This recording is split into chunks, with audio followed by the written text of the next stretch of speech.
Take our lead, let's help you make your mark. Our goal is your satisfaction. Let us show you the way. Start by finding the Google Play Store application icon on an Android device. Search for Snapchat in the search bar, and then tap on the Install button. The application will be downloaded free of charge.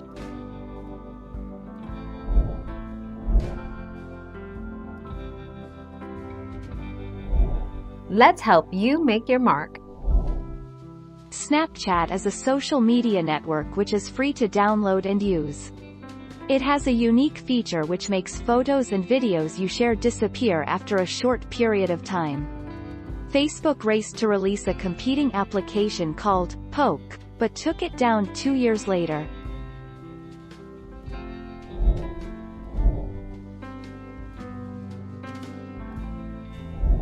Make your mark, take our lead.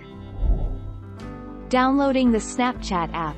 From the home screen on your device, touch Apps. Touch Play Store. Enter Snapchat in the search bar at the top and then touch Snapchat in the pop-up auto-suggest list. Touch Install. Touch Accept. Touch Open once it has installed and the app will open, presenting you with the login screen. Thank you for watching. Please subscribe and hit the bell notification.